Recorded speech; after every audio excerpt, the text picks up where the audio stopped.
अर्जुन का वो रथ जो उन्हें खांडव वन दहन से पूर्व प्राप्त हुआ था, वह कोई साधारण रथ नहीं था। अग्निदेव के कहने पर वरुण देव ने अर्जुन को दिव्य गुणों से जुड़ा हुआ एक दिव्य रथ प्रदान किया था। उस रथ के ध्वज पर एक श्रेष्ठ कपि विराजमान थे। वे रथ देवताओं और दानवों के लिए भी अजय था। विश्वकर्मा जी ने बड़ी भारी तपस्या के बाद उस रथ का निर्माण किया था। कुरुक्षेत्र के युद्ध में स्वयं उस रथ के सारथी भगवान श्री कृष्ण बने थे और उसी रथ पर सवार होकर अर्जुन ने युद्ध भूमि में प्रलय ला दी थी। परंतु ऐसा क्या हुआ कि जब युद्ध के अंत में अर्जुन उस रथ के नीचे उतरे तो स्वयं अग्नि से ढधक उठा। क्या रहस्य था रथ के भस्म होने का? आइए विस्तार से जानते हैं। महाभारत के क्षलय पर्व अध्याय 62 में संजय धृतराष्ट्र को युद्ध भूमि का हाल बताते हुए कहते हैं, जब भीम के हाथों से दुर्योधन की पराजय हो गई तत्तर भगवान श्री कृष्ण तथा अन्य लोग दुर्योधन को मारा गया देख हर्ष में भरकर अपने अपने शंख बजाने लगे। श्री कृष्ण पंचजन्य शंख बजाया। प्रसन्न चित्त अर्जुन ने देवदत्त नामक श्रेष्ठ शंख की ध्वनि की तथा अन्य पांडवों ने भी अपने अपने शंख बजाए। इसके उपरांत भी सभी शिविर में विश्राम करने के लिए प्रसन्नतापूर्वक चलते हैं। शिविर की ओर जाते हुए पांडवों के पीछे पीछे एक महान धनुर्धर दृष्टि धूमन शिखंडी द्रौपदी के सभी पुत्र तथा अन्य सब धनुर्धर योद्धा भी उन शिविरों में गए। पश्चात पांडवों ने सर्वप्रथम दुर्योधन के शिविर में प्रवेश किया। वह शिविर उत्सव शून्य श्री हिंसा जान पड़ता था और तथा कुरुराज के शिविर में पहुंचकर महारथियों में श्रेष्ठ पांडव अपने रथों से नीचे उतरे। तत्पश्चात भगवान श्री कृष्ण गांडीवधारी अर्जुन से कहा, पार्थ, तुम गांडीव धनुष को और इन दोनों बाणों से भरे हुए अक्षय तरस्कों को उतार लो, स्वयं भी उतर जाऊं। इसके बाद मैं उतरूंगा। आनंद ऐसा करने में तुम्हारी भलाई है अर्जुनी।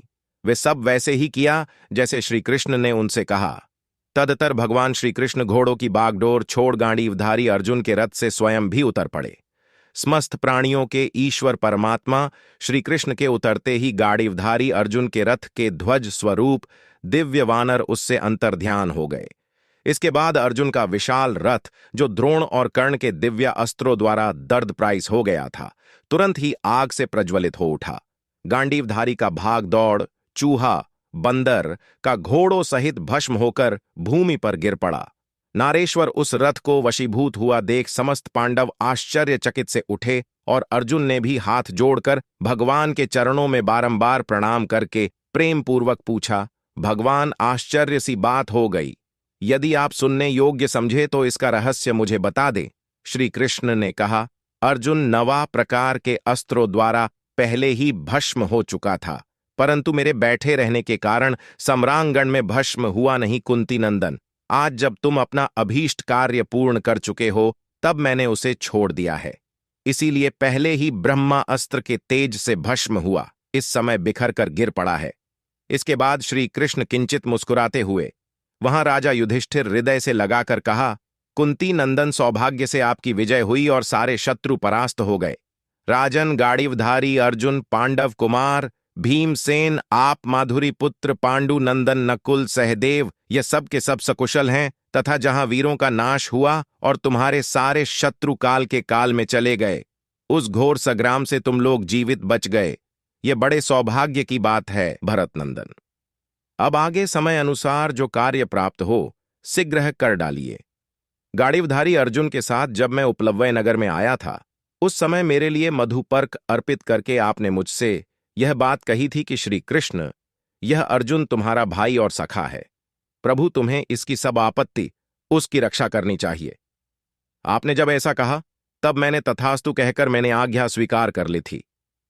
राजेंद्र, आपका भी सत्य पराक्रमी भाई अर्जुन मेरे द्वारा सुरक्षित रहकर विजयी हुआ है तथा वीरों का विनाश करने वाले एक रोमांचकारी संग्राम सेनानियों सहित जीवित बच गया है। महाराज श्री कृष्ण के ऐसा कहने पर धर्मराज युधिष्ठिर के शरीर में रोमांच हो आया।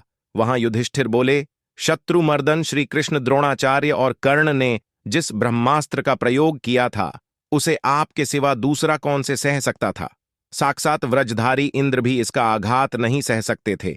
आपकी कृपा से संसद परास्त हुए हैं और कुंती कुमार अर्जुन उस्मा समन्वय जो कभी पीठ नहीं दिखाई है, वह भी आपका ही फल है। महाबाहो, आपके द्वारा अनेकों बार हमारे कार्यों की सिद्धि हुई है और हमें तेज के शुभ परिणाम प्राप्त हुए हैं। पुलव्य नगर में ऋषि दवापायन ने मुझसे कहा था कि जहां धर्म है वह श्री कृष्ण है और जहां श्री कृष्ण है वही विजय है। और इस प्रकार संजय ने अर्जुन का रथ भस्म होने का रहस्य धृतराष्ट्र को बताया। जय श्री कृष्ण जरूर लिखे।